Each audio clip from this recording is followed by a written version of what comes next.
हैं साहब शुरुआत। और देखिए, हम लोग है ना कॉस्ट में परसों ही स्टार्ट किए थे।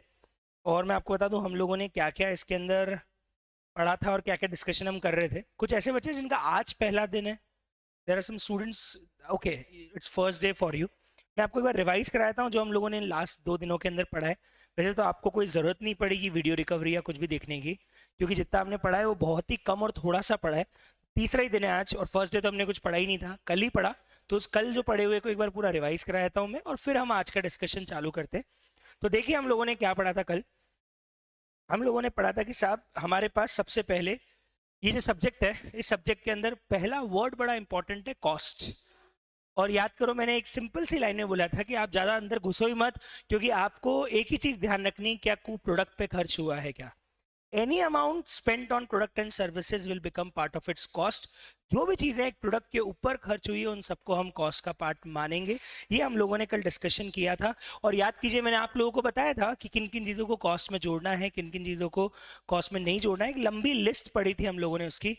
सबसे पहले हमने पढ़ा था रॉ मटेरियल आएगा, लेबर आएगा, transportation, electricity, power, marketing, research, rent, packing, packaging, sales, promotion, royalty. ये कुछ ऐसे एग्जाम्पल है जो प्रोडक्ट कॉस्ट है। ऐसे लंबी लिस्ट है एग्जाम्पल्स की, कुछ एग्जाम्पल्स से जो बताते हैं कि क्या प्रोडक्ट कॉस्ट होगी।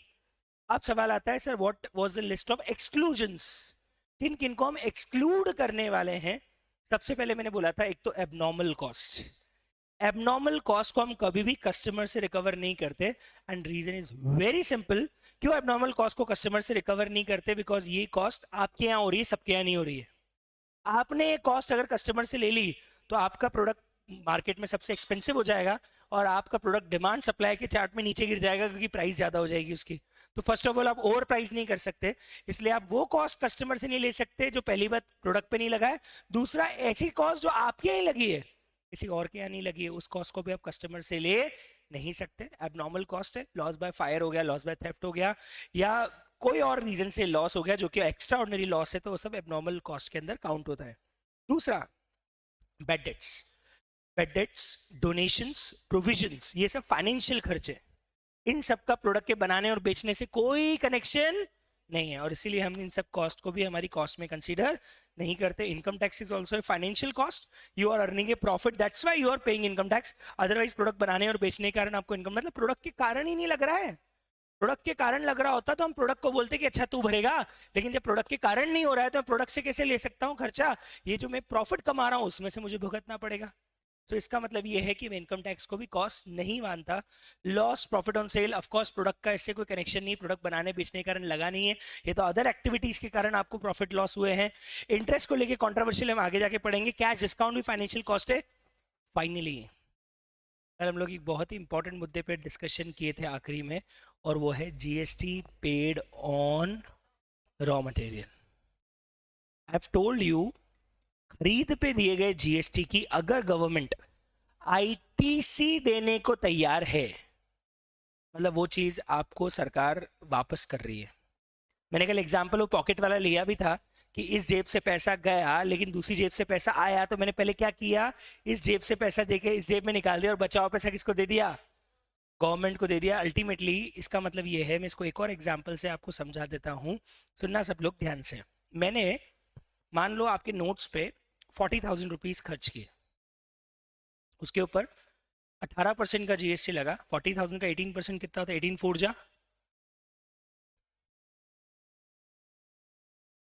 फोर जा 72, 7,200 रुपीज का क्या लगा उसके ऊपर? जीएसटी। वो जाम लगा हुआ है ना, अभी धीरे धीरे खुलेगी मशीनें, ऐसी है ना। 18 की टेबल भी याद नहीं आ रही है सर। 18 फोर जा 72, कितने रुपए का जीएसटी भरा आप लोगों ने? 7,000। ये मैंने नोट्स पे भरा, मैंने नोट्स पे कितने का जीएसटी भरा? 7,200 का। अब आपसे मैंने मान लो 1 लाख रुपए की फीस ली, और उसके ऊपर 18,000 रुपए का जीएसटी मुझे सरकार को देना आ रहा है। गवर्नमेंट मेरे को आके बोल रही कि आपने बच्चों से कितनी फीस ली? मैंने बोला मैंने 1,18,000 रुपए लिए हैं, इसमें 18,000 आपका है, 1 लाख मेरा है। सरकार बोलेगी 18,000 निकालो, दो 18,000 हमारे ना, हाँ टैक्स के नाम पे लिए, हमको दो, हमारे हैं। हम बोलते सर इन्हीं बच्चों को मैंने वो नोट्स भी दिए, और वो पैसा इस 1 लाख में शामिल है कि नहीं है? शामिल है। तो उसके ऊपर जो टैक्स दे चुका हूं ना, वो मुझे पहले मेरा रखना है।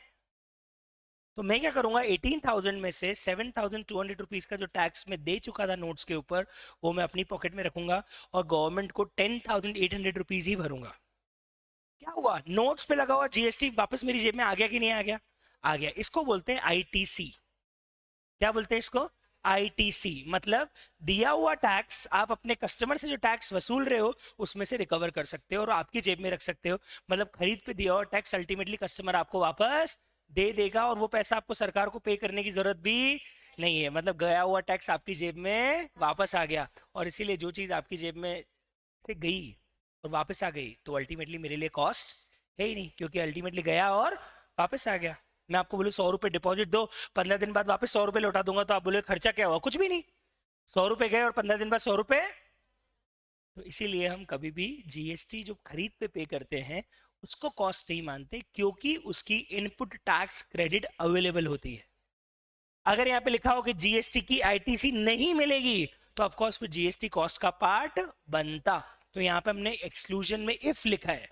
कब कॉस्ट का पार्ट नहीं है, ध्यान रखना, जब जीएसटी की क्या मिल रही हो, आईटीसी मिल रही हो। और बता दूं 99% केसेस में मिल जाती है। There are only few exceptions where ITC is not allowed. तो हम बाय डिफॉल्ट यही मान के चलेंगे अगर क्वेश्चन कुछ भी नहीं बोल रहा है कि आईटीसी मिलेगी, क्योंकि मेजॉरिटी ऑफ द केसेस में आईटीसी मिल जाती है। कुछ ही केसेस है जहां पे नहीं मिलती है। तो जब मेजॉरिटी केसेस में आईटीसी मिल जाती है तो फिर हम डिफॉल्ट रूल भी ये मान के चलेंगे कि अगर कुछ नहीं बोला है तो यही अज्यूम करेंगे कि आईटीसी हमको मिलेगी। और एग्जांपल समझाऊं कि आपको ये बात समझ में आ गई है? आईटीसी का रिबेट मिल रहा है, समझ में आया कि नहीं आया आपको?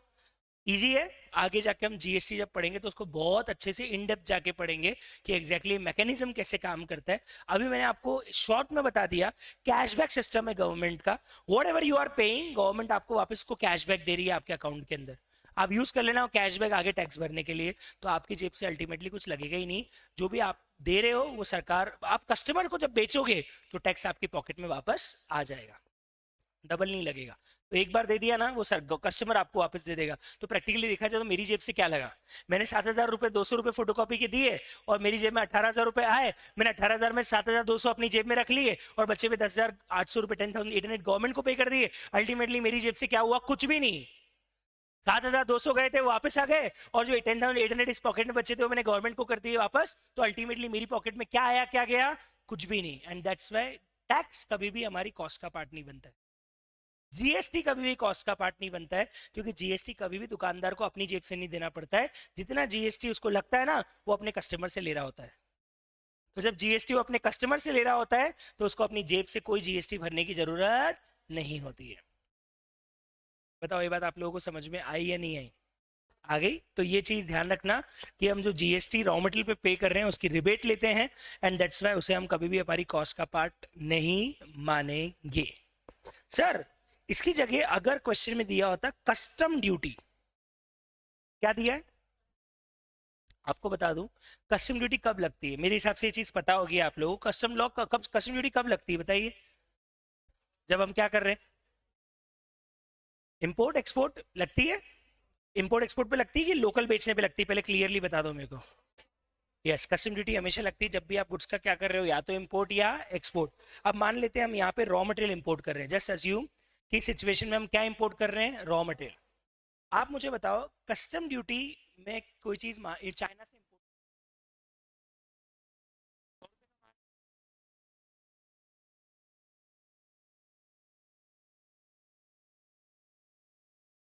मान लेते हैं 30% आपका टैक्स लग गया। कितना परसेंट? 30। तो 1 लाख रुपए की चीज मंगाई, कितने की हो गई इंडिया में आके? 1,30,000। आप मुझे बताओ आप कॉस्ट कितनी मानोगे? 1 लाख? नहीं, 1,30। क्योंकि कस्टम ड्यूटी की गवर्नमेंट कभी भी रिबेट नहीं देती है। फर्क है, जीएसटी की रिबेट मिलती है, कस्टम्स की रिबेट क्यों नहीं मिलती? अरे अगर गवर्नमेंट कस्टम ड्यूटी की रिबेट दे देगी तो बाहर से आने वाली चीज महंगी ही नहीं होगी। वापस क्या बोल रहा हूँ, सुनना ध्यान से। अगर गवर्नमेंट कस्टम ड्यूटी दी हुई वापस कर देगी तो बाहर से आने वाला सामान कभी महंगा और अगर वो सामने बाहर से आने वाला सामान महंगा ही नहीं होगा तो हमारे लोकल सामान के साथ कॉम्पीट कैसे करेगा? फिर तो चाइना का सामान हमेशा मार्केट में सस्ता ही मिलेगा, तो हर आदमी चाइना का सामान ही खरीदेगा। सरकार कस्टम ड्यूटी दो रीजन से लगाती है, एक तो पैसा चाहिए, दूसरा बाहर से आने वाला सामान महंगा होना चाहिए। बाहर से आने वाला सामान महंगा तब होगा जब आप दिए गए टैक्स की कोई आईटीसी, क्योंकि अगर आपने दिए गए टैक्स की पूरी रिबेट दे दी तो आपका तो कोई सामान पे इम्पैक्ट आएगा ही नहीं, आपकी कॉस्ट तो 1 लाख की 1 लाख हो जाएगी। क्योंकि गवर्नमेंट क्या चाहती है, कॉस्ट 1 लाख हो या 1,30,000 हो जाए, और 1,30,000 तब होगा जब आप कस्टम ड्यूटी की रिबेट देने से। एंड दैट्स वाई अगर कस्टम ड्यूटी लिखा हो तो हमेशा कॉस्ट में ऐड करना, क्योंकि रॉ मटेरियल पे पे की गई कस्टम ड्यूटी की कभी भी आईटीसी नहीं मिलती है। जीएसटी की मिलती है जी, लेकिन कस्टम ड्यूटीज की आईटीसी नहीं मिलती है। क्यों नहीं मिलती है उसका रीजन मैंने आपको फिर बता रहा हूं, एक बार फिर सुन लेना। Government wants that imported goods should be expensive than the local goods. Government wants कि आपके जो इंपोर्टेड सामान है वो डोमेस्टिक सामान से महंगा होना ही चाहिए, अदरवाइज डोमेस्टिक सामान कहां बिकेगा? फिर तो इंपोर्टेड ही बिकना चालू, सॉरी इंपोर्टेड ही बिकेगा और सस्ता हो गया तो। ऑफ कोर्स इंपोर्टेड कार्स महंगी क्यों आती है, इंपोर्टेड वॉचेस महंगी क्यों आती है? Why? The reason is कि गवर्नमेंट उसको महंगा रखना चाहती है, और गवर्नमेंट महंगा रखना चाहती है मतलब उसके ऊपर कस्टम ड्यूटी की जो रिबेट है वो गवर्नमेंट देने वाली नहीं है, अदरवाइज से फिर वो महंगा होगा ही नहीं, रिफंड कर देगी सरकार सारा लिया हुआ टैक्स, ऐसा नहीं हो सकता। And that's why here it is very important to understand कि हम कस्टम ड्यूटी को हमारे इंक्लूजन की लिस्ट में जोड़ेंगे। तो आप इंक्लूजन की लिस्ट में 14 नंबर का पॉइंट लिखिए, और ये 14 नंबर का पॉइंट है कस्टम ड्यूटी ऑन मटेरियल्स। जो भी मटेरियल्स हम पे कर रहे हैं,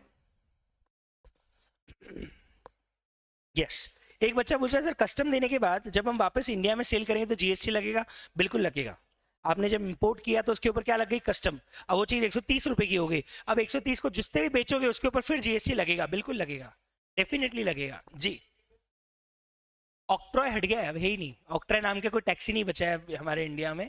ऑक्ट्रॉय को बोलते थे entry tax, now it is abolished from 2017। तो मेरे को समझ नहीं आ रहा है कि आप लोगों ने सुना कैसे, फाउंडेशन में था क्या? 2017 के बाद से टैक्स ही हट गया इंडिया में, अब कोई ऑक्ट्रॉय कोई एंटी टैक्स कुछ भी नहीं लगता है इंडिया में, सब टैक्सेस हट चुके हैं now. Octroi, entry tax, purchase tax, these all are replaced by और subsumed by GST, so now there is no octroi. अब ऑक्ट्रा एंटी टैक्स लगता ही नहीं पूरे इंडिया में कहीं पे भी, तो वो पता नहीं, तुम 2017 के पहले की फाउंडेशन पास आउट हो क्या? चले ओके, आते हैं मुद्दे पे। वो बुक्स में आ रहा होगा क्वेश्चंस के अंदर, इसलिए वो डिस्कस हो गया, अदरवाइज प्रैक्टिकली नहीं लगता है, वो हट गया है। तो आपको इंटर में कहीं भी मिलेगा ऑक्ट्रा और एंटी टैक्स नहीं मिलेगा आपको कहीं भी, ठीक है? तो ये है रिगार्डिंग इंक्लूजन, जिसके बहुत सारे इंक्लूजन है, मेनली मैं एक्सक्लूजन पे काम कर रहा था कि आपको ये पता हो जाना चाहिए क्या नहीं जुड़ता, क्या जुड़ता है, बाकी सब जुड़ता है, क्या नहीं जुड़ता उसकी लिस्ट आपको अच्छे से मालूम होनी चाहिए। तो क्या याद रहेगा आप लोगों को?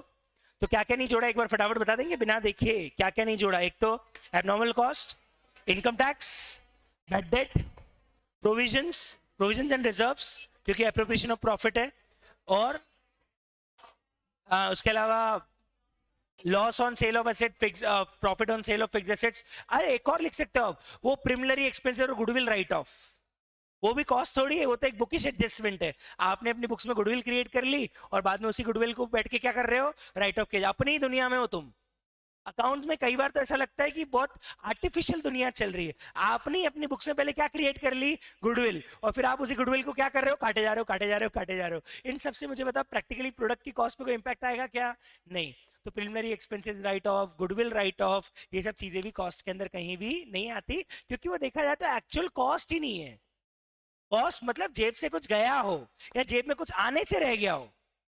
कॉस्ट मतलब क्या? या तो जेब से कुछ गया हो, या अपॉर्चुनिटी कॉस्ट मतलब जेब में कुछ आने से। लेकिन भैया गुडविल राइट ऑफ में क्या हुआ? कुछ भी नहीं हुआ। आपने गुडविल बनाई अपनी खुद की, और फिर उसी गुडविल को क्या किए जा रहे हो? पहले अपना नाम बनाओ और फिर अपना नाम ही बदनाम करते जाओ, है ना? यही हो रहा है और क्या। तो क्या इस तरह की गुडविल को हम हमारी बुक्स में रिकॉर्ड करेंगे? ये एक्चुअल में देखा जाए तो कोई कॉस्ट है ही नहीं, ये सिर्फ एक अकाउंटिंग एंट्री है, और इसीलिए हम लोग गुडविल राइट ऑफ को भी काउंट नहीं करते हैं। वो क्लियर दिख रहा है, जब हमने यहाँ तक बोल दिया कि हम प्रोविजन और रिजर्व्स को नहीं लेंगे तो गुडविल राइट ऑफ को कहाँ से ले लेंगे? वो तो और ज्यादा फिक्टिशियस एसेट है। ओके, तो इसलिए उसको भी हम काउंट नहीं करेंगे।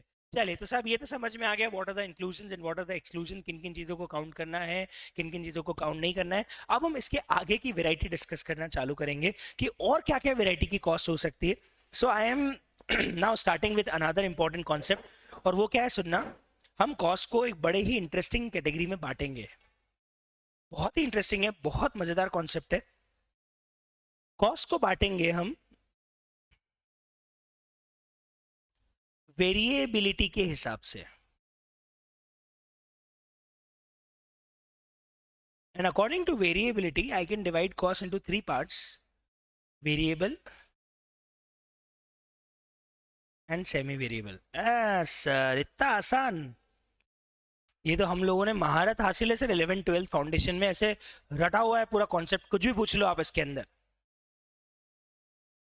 आता है सब कुछ, वेरिएबल, फिक्स और सेमी वेरिएबल। अच्छा, नाम तो सुना ही होगा। ऐसे डर डर के क्यों लगते हो, तुमको क्या लगता है कि मैं तुम्हारी धज्जियां उड़ा दूंगा क्या बाद में? ठीक है, तुम्हें डर के क्यों जवाब देते हो, क्लियर बोलो ना, हाँ आता है कि नहीं आता है, आता है कि नहीं आता है? आता है ना वेरिएबल? हाँ आता है ना, अरे आता है कि नहीं आता है? चलो सबसे पहले कौन बताएगा what is variable cost? What is variable cost? एक मिनट एक मिनट। जो इनपुट आउटपुट पे डिपेंड करता है, मतलब डिपेंड करता है, मतलब इन व्हाट सेंस डिपेंड करता है? ओके, एग्जांपल ले रहे हैं कि ये सब वेरिएबल कॉस्ट होती है, और कुछ वेरिएबल के बारे में? Yes ma'am. ओके, जो कॉस्ट पर यूनिट चेंज हो जाती है वो क्या हो जाती है? वेरिएबल। बिल्कुल सही बात है, जो कॉस्ट पर यूनिट चेंज हो जाए वो जाती है वेरिएबल, और जो कॉस्ट पर यूनिट सेम रहे वो जाती है फिक्स्ड। बिल्कुल सही बात है, बराबर है। यस, तो जो कॉस्ट पर यूनिट बदल जाए वो जाती है वेरिएबल, जो कॉस्ट पर यूनिट सेम रहे वो जाती है फिक्स्ड। कर दिया तुम लोगों ने बंटा धार, मेरे को लग रहा था मैं मजे बाद में लूंगा, तुमने तो स्टार्टिंग में मेरे को परोस के दे दिया कि ले लो मजे मेरे, ले लो हमारे मजे। आपने जो बोला ना, बिल्कुल गलत बोला, बिल्कुल गलत बोला, बिल्कुल गलत बोला। जो कॉस्ट पर यूनिट बदल जाती है वो वेरिएबल, जो कॉस्ट पर यूनिट सेम रहती है वो फिक्स। बिल्कुल गलत बोला।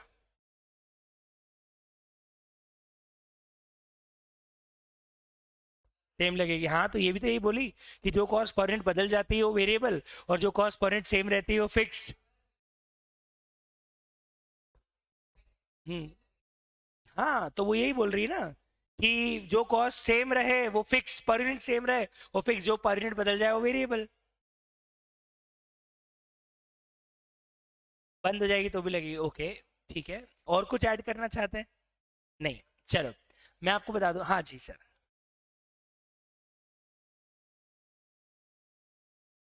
ये एग्जाम्पल हो गए, मैंने जो बोला है बताओ, ये मेरे को तो पता है, मैं ही कंफ्यूज हो गया, मेरे को समझ नहीं आ रहा मैंने इसको गलत क्यों बोला, मैं ही सही, मैं बोला मैं गलत था। चलो एक मिनट, ये जो बोल रही हो सही है कि नहीं पहले सुनना। जो कॉस्ट पर यूनिट सेम रहे वो वेरिएबल, और जो कॉस्ट, तो मतलब जो कॉस्ट पर यूनिट सेम रहे वो फिक्स्ड, और जो कॉस्ट पर यूनिट बदल जाए वो। पहले बताओ ये स्टेटमेंट सही है कि गलत है? मेरी शक्ल मत देखना, मेरी शक्ल पे कुछ नहीं मिल पाएगा तुमको, जल्दी बताओ सही है कि गलत है? सही है, गलत है, बिल्कुल गलत है, बिल्कुल गलत है। अब बताता हूं क्यों गलत है। लेते हैं एक छोटा सा एग्जाम्पल इस बात को प्रूव करने के लिए, और आपको हंसी आएगी कि आप जो बोल रहे थे इतना आसान था, ये बात अभी तक समझ क्यों नहीं है हम लोगों को, इतना इजी है। एग्जाम्पल क्या है सुनना ध्यान से, और कोई नया एग्जाम्पल नहीं उठा रहा हूँ।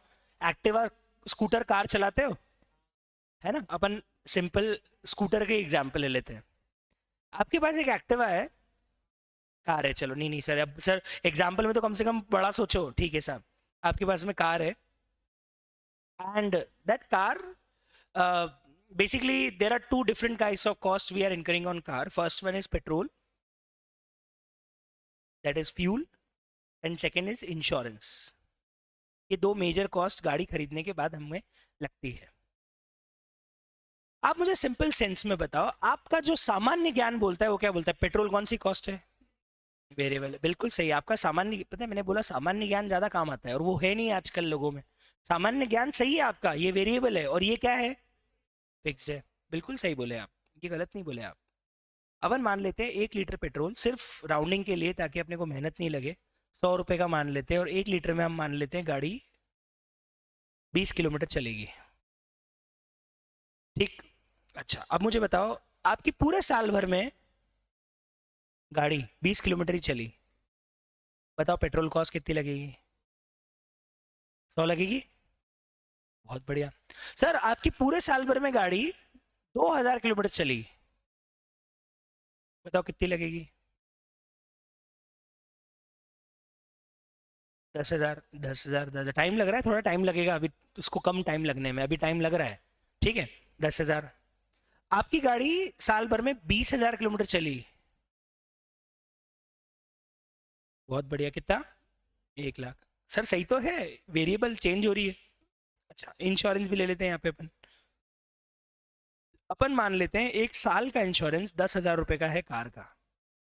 कितने का इंश्योरेंस है? 10,000। अच्छा, अगर 20 किलोमीटर गाड़ी चली तो इंश्योरेंस कॉस्ट कितना, जल्दी बताओ कितना? 10,000। अच्छा, अगर 2,000 किलोमीटर गाड़ी चली तो 10,000। अच्छा, 20,000 किलोमीटर गाड़ी चली तो? ऑफ कोर्स सर, ये कॉस्ट फिक्स्ड है। बिल्कुल सही है, लेकिन अब मैं आपको ले जाता हूं पर किलोमीटर। बताओ, अगर 20 किलोमीटर गाड़ी चले तो 1 किलोमीटर पे पेट्रोल कॉस्ट कितनी आएगी? 5 रुपए। अच्छा, अगर 2,000 किलोमीटर गाड़ी चले तो 1 किलोमीटर पेट्रोल कॉस्ट कितनी आएगी? 5 रुपए। अगर 1 लाख किलोमीटर गाड़ी चले तो बताओ पेट्रोल कॉस्ट पर किलोमीटर कितनी आएगी?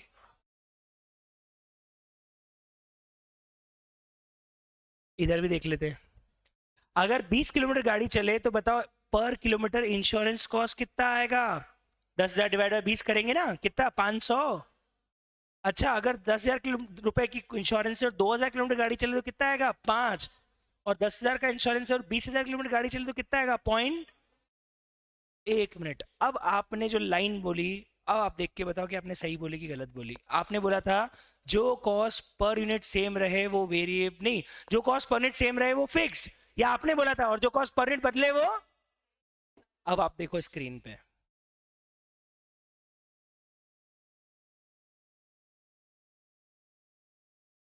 क्या समझ में आ रहा है? जो कॉस्ट, अब मैं पूरी लाइन बोलता हूँ, ढंग से सुनना, ढंग से सुनना मैं जो बोल रहा हूँ।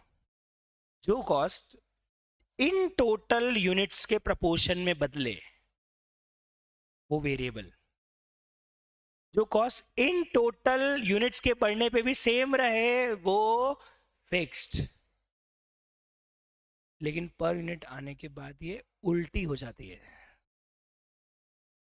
मतलब जो पर यूनिट सेम रहे वो वेरिएबल और जो पर यूनिट बदले वो फिक्स्ड। नहीं समझ पा रहे हो आप? एग्जाम्पल से दिखा रहा हूं मैं तो कुछ भी नहीं बोल रहा हूं। आपको कुछ नहीं करना है, आपको स्क्रीन पे देखना है और मैं जो बोल रहा हूं सुनना है। मैं फिर बोल रहा हूं, क्या बोल रहा हूं मैं, फिर सुन लेना एक बार। जो कॉस्ट यूनिट्स के हिसाब से टोटलिटी में बदले वो वेरिएबल, जो कॉस्ट यूनिट्स के हिसाब से ना बदले वो फिक्स्ड। पर ये इन टोटल में चलेगा, अगर हम इसको पर यूनिट निकालने जाएंगे तो जो कॉस्ट ना बदले वो वेरिएबल और जो कॉस्ट बदले वो फिक्स्ड। मतलब इनका जो नामकरण किया गया ना, वो इनको देख के किया गया है, इसको देख के नहीं किया, क्योंकि इसको देख के करते ना तो वेरिएबल फिक्स होता और फिक्स वेरिएबल होता। इन्होंने जो नामकरण किया है वेरिएबल कॉस्ट, वो किसको देख के किया है? पर यूनिट देख के किया है कि टोटल देख के किया है? टोटल देख के किया है। देखा जाए तो इस कॉस्ट का जो नेचर है, जो फितरत है, वो बहुत हद तक इंसानों की तरह ही है। दुनिया के सामने कुछ और अकेले में कुछ और। दुनिया के सामने वेरिएबल लेकिन अकेले में फिक्स्ड। दुनिया के सामने खुशी लेकिन अकेले में गम। यस और नो? तो आपको एक चीज ध्यान रखनी है, आपको है ना कॉन्सेप्ट्स को आधा अधूरा नहीं पढ़ना है। आपको पता था कि जो बदलता है वो वेरिएबल, जो नहीं बदलता है वो फिक्स, लेकिन ये नहीं पता था कि किसके लिए फिट होता है। ये पर यूनिट फिट होता है कि इन टोटल फिट होता है? इन टोटल फिट होता है। पर यूनिट जाके ये उल्टा हो जाता है। अरे कॉमन सेंस लगाओ ना यार, मार्केट में जाके सब्जी खरीदने हो ना तो भी कॉमन सेंस लग जाएगा। एक एप्पल 5 रुपए का है, तो हमने पूछा अच्छा भैया 3 एप्पल कितने के दोगे? बोले भैया 15। सब्जी वाले ही बोलेगा 15। और नहीं 4 एप्पल कितने के दोगे? 20। अरे भैया अगर मैं 4 एप्पल लेती हूँ 20 में तो 1 एप्पल कितने का पड़ेगा? मैडम 5 का ही पड़ेगा ना। एक लोगे तो भी 5 का, 4 लोगे तो भी 1 एप्पल। तो फिर इसका मतलब ये कॉस्ट पर यूनिट क्या हो गई, same. Variable cost in total बदलती है लेकिन पर यूनिट सेम होती है। Fix cost in total same रहती है, पर यूनिट बदलती है। अरे ये तो पूरा का पूरा वॉल्यूम मैकेनिज्म है फिक्स कॉस्ट के साथ। तो एक बहुत अच्छा एग्जांपल लेता हूं, शायद आपको उससे बात और अच्छे से क्लियर हो जाए। आपको पता है, हम देखते हैं कि यार कोई भी कंपनी जब वॉल्यूम अचीव करती है तो एकदम प्रॉफिट में आ जाती है। Zomato is a very good example to understand this. Zomato इतने सालों से लॉस में था, I think this is the second और maybe the first year जब वो पहली बार प्रॉफिट में आया है। Why? My question is how and why. Loss making company में लोग पैसा क्यों डालते हैं? आप लोगों ने स्टार्टअप गेम समझा होगा ना, कैश बर्न कर रहे हैं साहब। अब कभी आपने पढ़ा होगा शार्क टैंक में, तो शार्क टैंक में बोलते हैं वो लोग कि अभी हम कैश बर्न कर रहे हैं। शुगर कॉस्मेटिक आज भी कैश बर्न कर रहा है, बायजूस लोगों को जला रहा है। बर्न तो कैश तो दूर की बात है, अब तो लोग ही जल रहे हैं उससे। ठीक है, तो मेरा बोलना है कि कैश बर्न करने वाली कंपनी में लोग पैसा क्यों डालते हैं? Why? If it is a loss making company, why people are investing, why they are giving funding, why these big players are giving funding to a company who is in loss? Why? Long term basis पे क्या? Long term तो सब बोलते हैं, long term basis पे क्या? Long term basis पे क्या होगा? अब आप मेरे को क्या बताओ, क्या होगा? क्या होगा लॉन्ग टर्म बेसिस पे? कैसे प्रॉफिट अचीव करेगी? That's my question. आप बोलोगे हम लॉन्ग टर्म प्रॉफिट, मैं आया हूं आपके पास फंडिंग लेने के लिए, आप आए हो मेरे पास फंडिंग लेने के लिए, आप मेरे को बोलो 50 करोड़ की फंडिंग दो, मैंने कहा क्यों दूं, तो लॉस में। बोले हम लॉन्ग टर्म में प्रॉफिट कमाएं। कैसे कमाओगे? कस्टमर अपने को फिक्स कर देंगे, चलो ठीक है कस्टमर फिक्स हो जाएंगे, लेकिन भैया तुम अभी 100 कस्टमर लेके 1000 करोड़ का लॉस कर रहे हो, या 1 लाख कस्टमर पे 1000 करोड़ का लॉस कर रहे हो। तुम्हारे 2 लाख कस्टमर होंगे तो लॉस 2 हजार करोड़ का हो जाएगा। लॉस कस्टमर के साथ तो बढ़ेगा ना, कम कैसे होगा? जितने कस्टमर बढ़ेंगे उतना कैश बर्न करना पड़ेगा, तो लॉस प्रॉफिट में कैसे कन्वर्ट होगा? That's my question. प्रोडक्शन ज्यादा होगा तो, अरे अभी मैं 1000 यूनिट बना रहा हूं, उस पर 100 रुपए का लॉस कर रहा हूं, 2000 बनाऊंगा 200 का लॉस करूंगा, प्रॉफिट में कैसे कन्वर्ट करूंगा? पर यूनिट कॉस्ट कम हो जाएगी। क्यों कम होगी पर यूनिट कॉस्ट? क्यों भैया? पर यूनिट कॉस्ट तो वो क्यों ही रहेगी ना, चेंज थोड़ी होगी। Fix cost, fix cost, fix cost. This is the reason why everybody is investing in a loss making company, because इनका वेरिएबल पोर्शन, मान लो जोमेटो एक ऑर्डर पे 30 रुपए लेता है। कितने रुपए लेता है? 30 रुपए। 20 रुपए तो मान लो डिलीवरी वाले को दे देता है ना। जोमेटो के पास कितने पैसे बचे? 10। उसमें से मान लो 5 रुपए की वेरिएबल कॉस्ट है, 5 रुपए की फिक्स कॉस्ट है। 5 रुपए तो लगना ही लगना है, वेरिएबल है। पैकिंग वैकिंग जो भी लगता होगा 5 रुपए तो लगना ही लगना है। 5 रुपए की तो साइड कर दो, आप कितने रुपए बच गए? 5। अभी जोमेटो -1 रुपीज के लॉस में, फॉर एग्जाम्पल, अगर जोमेटो ने इस 5 रुपए की कॉस्ट को 2.5 रुपए कर दिया या 2 रुपए कर दिया, तो जोमेटो 1.5 रुपए के प्रॉफिट में आ जाएगा। और 5 रुपए के लॉस को 2 रुपए करने के लिए कुछ नहीं करना है, कॉस्ट तो वही है, आपको नंबर ऑफ यूनिट्स बढ़ानी है। फिक्स कॉस्ट है 5 रुपए। मान लो अभी लगती है 5 करोड़, और हमारे पास, उनके पास कस्टमर 1 करोड़, तो ये कॉस्ट कितनी होगी? 5 रुपए पर कस्टमर। मान लो कस्टमर 2 करोड़ हो गए, तो एक झटके में गिर गया, कितनी आ जाएगी? 2.5 रुपए। लो आप प्रॉफिट में आ गए। अभी तक आप लॉस में थे, अभी तक आप एक कस्टमर पे 1.5 रुपया बर्न कर रहे थे। आपने जैसे ही डबल कस्टमर कर दिए, आप 1 रुपए प्रॉफिट में चले गए, क्योंकि आपकी वेरिएबल कॉस्ट तो वही है, लेकिन आपकी फिक्स कॉस्ट 5 रुपए से गिर के कितने रुपए आ जाएगी? 2.5 रुपए। और आपको अभी तक मान लीजिए आपको 1.5 रुपए का लॉस हो रहा था, अब आपको 1 रुपए का प्रॉफिट होना चालू हो जाएगा, क्योंकि आपने 2.5 रुपए से अपनी कॉस्ट को क्या कर दिया है? कम कर दिया। मतलब एक चीज है, जब भी कोई वॉल्यूम का गेम खेलता है ना, वो यही देखता है कि कौन सी कॉस्ट मेरी रिड्यूस होगी, और वो फिक्स कॉस्ट होती है जो रिड्यूस होती है, वेरिएबल कॉस्ट रिड्यूस नहीं होती है। Variable cost per unit same होती है, लेकिन फिक्स कॉस्ट वॉल्यूम के बढ़ने से पर यूनिट कम होती चली जाती है। और जैसे जैसे कॉस्ट पर यूनिट कम होती चली जाएगी, आपका प्रॉफिटेबिलिटी वैसे वैसे बढ़ता चला जाएगा। That's why startup is getting funding even after they are burning thousands of crore of rupees of cash every year. Why? The reason is only that because जैसे ही उनका वॉल्यूम एट पार पहुंचा ना, उस दिन से कंपनी एक झटके में प्रॉफिट में आएगी।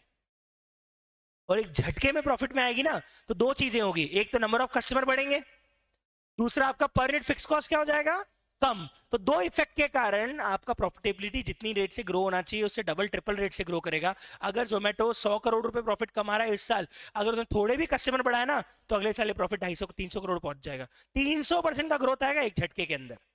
और कंपनी बोलेगी क्या हो गया, 3 गुना प्रॉफिट। यस, क्योंकि उनको दोनों साइड से फायदा होगा ना, एक तो नंबर ऑफ कस्टमर बढ़ रहे हैं और दूसरा तो उसी नंबर ऑफ कस्टमर के बढ़ने के कारण उनकी पर यूनिट कॉस्ट क्या होती जा रही है, कम होती जा रही है। तो फायदे एक सिंगल साइड है कि दो हैं, दो हैं। नंबर ऑफ यूनिट्स बढ़ेगी तो नंबर ऑफ रेवेन्यू बढ़ेगा, रेवेन्यू बढ़ेगा तो सेल्स बढ़ेगी, सेल्स बढ़ेगा तो प्रॉफिट बढ़ेगा। एक तो वो वाला इंपैक्ट, और एक नीचे से कॉस्ट कम होती जा रही है। प्रॉफिट बढ़ते जा रहे हैं और कॉस्ट, बस आ गए आप प्रॉफिट के अंदर। और आप प्रॉफिट के अंदर रहोगे लंबे समय तक अगर आपने ये मॉडल फॉलो किया और आप ग्रोथ स्टेज पे रहे तो जोमेटो इसीलिए अच्छा, शेयर भी अच्छा भाग रहा है। कहाँ वो शेयर आज से 6 महीने पहले 50 रुपए का था, आज वो शेयर 140 रुपीज का है। क्यों? क्योंकि जैसे ही लोगों ने प्रॉफिट देखा, लोग बोले मजा आ गया, अब तो जोमेटो प्रॉफिट में आ गया है और आना चालू हुआ है। अभी तो जोमेटो की ग्रोथ स्टेज है, अभी प्रॉफिट में आना चालू हुआ, तो बताए प्रॉफिट क्या होंगे।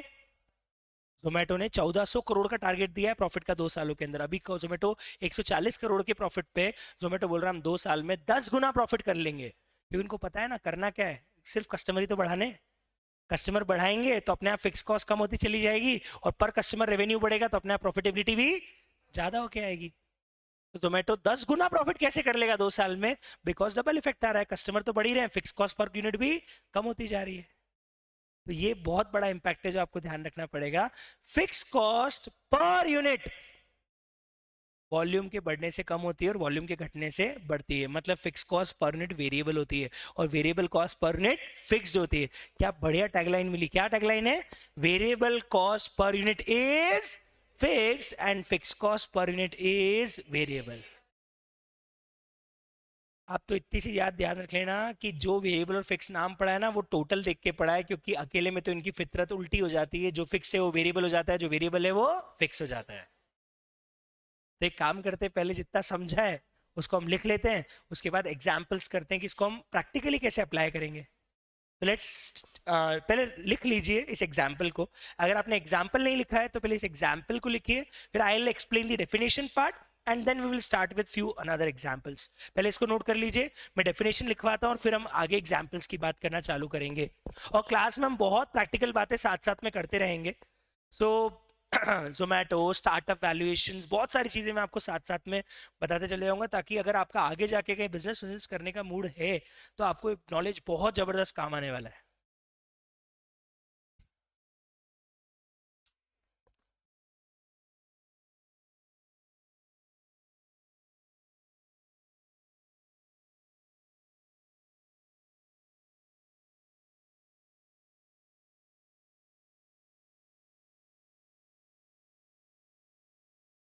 एक्चुअली ना, वेरिएबल और फिक्स का क्या इम्पैक्ट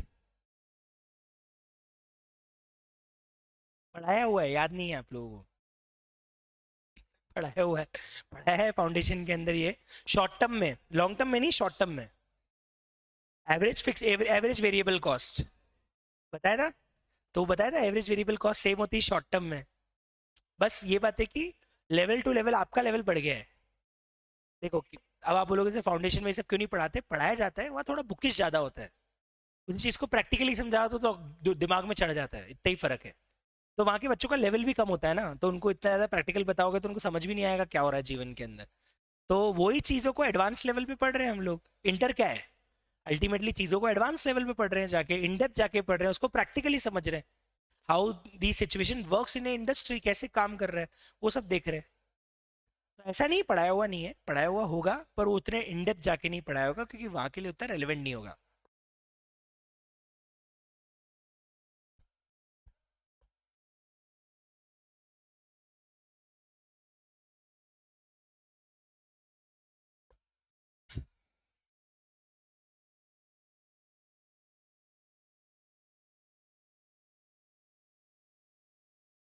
क्या नोट कर लिया आप लोगों ने? तो मैं क्या उसकी दोनों की डेफिनेशन लिखवा दूं आप लोगों को? चलो पहले आप लिखिए अबाउट वेरिएबल कॉस्ट। पहले आप लिख लीजिए about variable cost.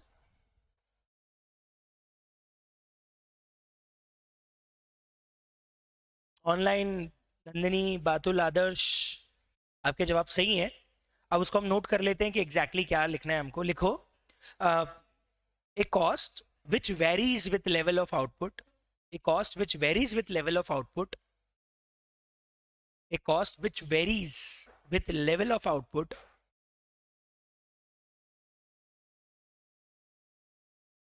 or in other words,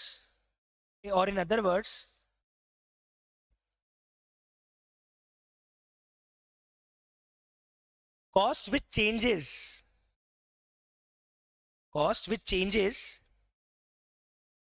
in proportion to change in output, cost which changes in proportion to change in output. अब इसका मतलब क्या हुआ? The cost which varies with level of output, or in other words we can say the cost which changes in proportion to change in output. मतलब अगर output 10% बढ़ा है तो cost भी 10% बढ़ेगी. ठीक है, ये वेरिएबल कॉस्ट के लिए फुल स्टॉप लगा के लिखिए. लेकिन इसके आगे लिखिए variable cost per unit will remain same at any level of output. Variable cost per unit will remain same at any level of output. Variable cost per unit will remain same at any level of output. ये हो गई बात regarding variable cost. Done. अब लिखिए आप regarding fix cost. लिखिए cost which remains same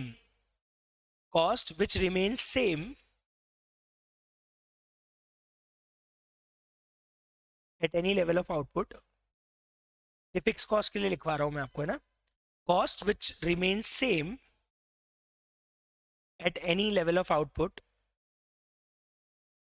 cost which remains same at any level of output, full stop. cost which remains same at any level of output, full stop. फिर लिखिए fixed cost per unit is variable.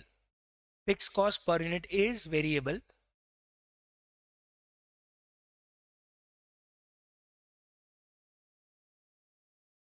and increases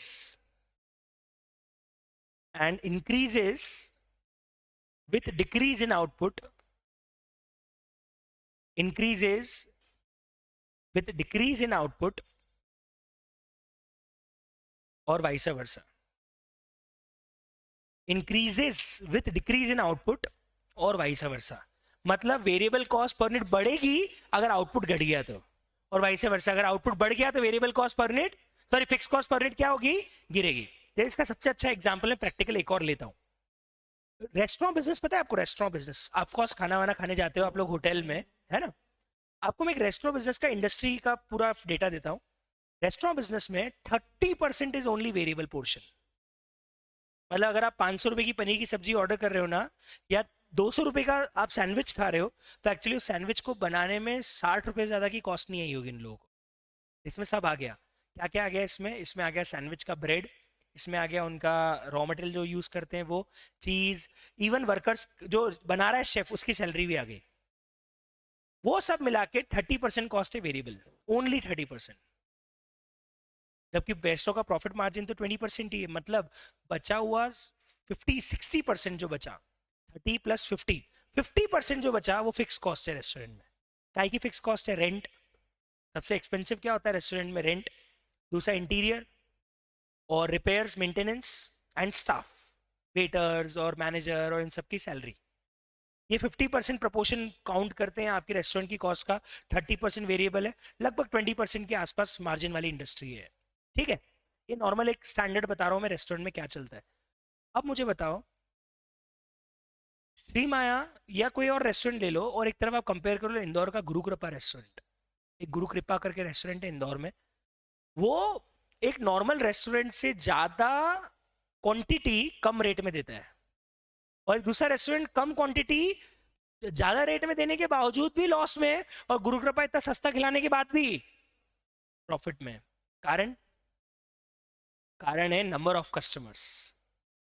माना कि गुरु कृपा की variable cost 30 की जगह 40 आती होगी.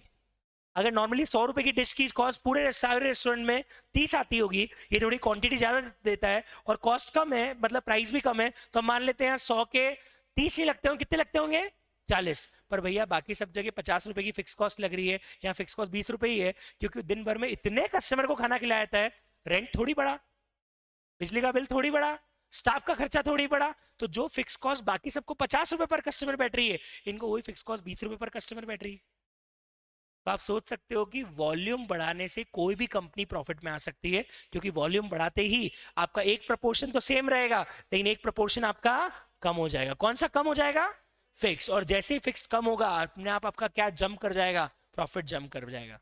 तो जितने बड़े बड़े प्लेयर हैं इंदौर के अंदर, जो बड़े बड़े लेवल पे रेस्टोरेंट चला रहे हैं, वो लोग कम प्राइस में ज्यादा खिलाने के बावजूद भी कैसे प्रॉफिट में सर्वाइव, कैसे प्रॉफिट में है? कारण ये है वॉल्यूम।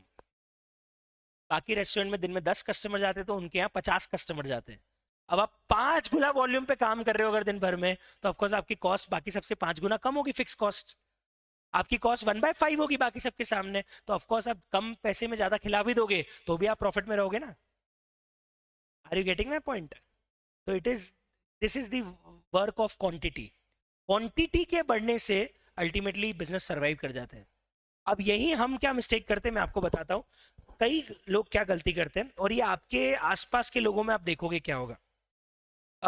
जो अभी नई जनरेशन है ना, एक किस्मत है आप लोगों की और हाँ अपन लोगों की, कि हमारे माँ बाप ने ठीक ठाक पैसा कमा रखा है, वो सर्वाइवल वाले इश्यूज नहीं है, बहुत ही रेयर बचे। ठीक ठाक कैपिटल हमारे पेरेंट्स ने, हमारे दादा परदादा ने बचा बचा के जमा कर लिए। एक दिन आएगा, अगर आप बिजनेस कर रहे होंगे ना, एक दिन आएगा कि आपको आपके फादर बोलेंगे कि ये ले बेटा कैपिटल, तेरे को जो बिजनेस स्टार्ट करना है कर। मान लो एक रईस घर की एक बेटी है, बेटा है, कोई भी हो सकता है, पर मैं एक बुटीक का एग्जांपल ले रहा हूँ, तो मैं बेटी से स्टार्ट कर सकता हूँ। रईस घर की बेटी को उसके पेरेंट्स ने बोला ये ले बेटा 1 करोड़ रुपए, और तू तेरा बिजनेस चालू कर। 1 करोड़ दे दिए, क्या करने के लिए? अभी शार्क टैंक में आया था, एक शार्क टैंक में मैंने एक एपिसोड में देखा था कि एक लड़की को उसके पेरेंट ने 3 करोड़ दे दिए और बोला कि बिजनेस कर। है ना, देखा आप लोगों ने एपिसोड था अभी कुछ, 3 CR फर्स्ट डे, ये ले 3 करोड़ और बिजनेस कर। वैसे ही मान लो एक पेरेंट ने अपने बेटे को या बेटी को 1 करोड़ रुपए दे दिए और बोला कि बिजनेस कर। अब उसको बुटीक डालना है। फीमेल जनरली प्रेफर करती है कपड़े का बिजनेस करना, उनका फैशन सेंस भी बेटर होता है, लड़कों जैसा नहीं होता है। तो ऑफ कोर्स उन्होंने क्या किया, उन्होंने एक बुटीक डालने के लिए उसने 1 करोड़ रुपए का कैपिटल फादर से लिया। नाउ व्हाट शील डू, शील टेक ए प्लेस, लाइक एक जगह लेगी रेंट पे। मान लो रेंट उसका महीने का 2 लाख रुपए की रेंट पे जगह लेगी, फिर अंदर शानदार सा इंटीरियर और ये सब बनाएगी। 50 लाख रुपए का फर्नीचर बना दिया, 50 लाख का क्या बना दिया? फर्नीचर बना दिया। और उसके बाद हर महीने 2 लाख रुपए का रेंट देना है दुकान का, और फिर इंस्टाग्राम और सब एडवर्टीजमेंट करके अल्टीमेटली स्टॉक स्टॉक भर दिया। 1 करोड़ रुपए पूरी कैपिटल फर्स्ट डे इन्फ्यूज कर दी।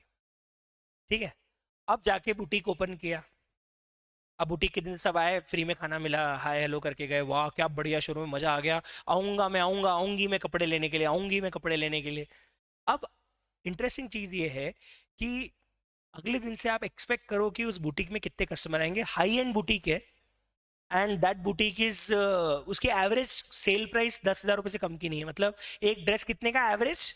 10,000 का ड्रेस है, 10,000 का। अब एक सेकेंड, उसको क्या क्या करना है मैं आपको बताता हूँ। उसने 1 करोड़ की कैपिटल लगा रखी है। कितनी? 1 करोड़ की कैपिटल लगा रखी, पहले दिमाग में रखना। दूसरा, उसको 2 लाख रुपए महीने का रेंट भरना है। 1 लाख रुपए उसको स्टाफ को सैलरी और बिजली का बिल भरना है। मतलब महीने का कितने रुपए का दुकान का खर्च निकालना है? 3 लाख। फिर खुद भी बैठी है तो अपना भी काउंट कर ले कि भैया अगर कहीं जॉब कर रही होती तो 1 लाख रुपए वहां भी कमा रही होती, वो नहीं कमा रही हो, 4 लाख। और 1 करोड़ रुपए कैपिटल लगा रखी है, 1 करोड़ का महीने का ब्याज बनता है 1 लाख रुपए का। मतलब उसको महीने के कम से कम कितने रुपए चाहिए? 5 लाख। तब जाके वो ब्रेक इवन पे है। कितने चाहिए महीने के? 5 लाख। 2 लाख का रेंट, 1 लाख का बिजली का बिल, 1 लाख खुद का खर्चा, और 1 लाख रुपए ब्याज, क्योंकि 1 करोड़ रुपए कैपिटल आपने इन्फ्यूज की हुई है। और अभी तो मैंने फर्नीचर का डिप्रिसिएशन नहीं लिया, वो 50 लाख रुपए 5 साल में जीरो हो जाएंगे।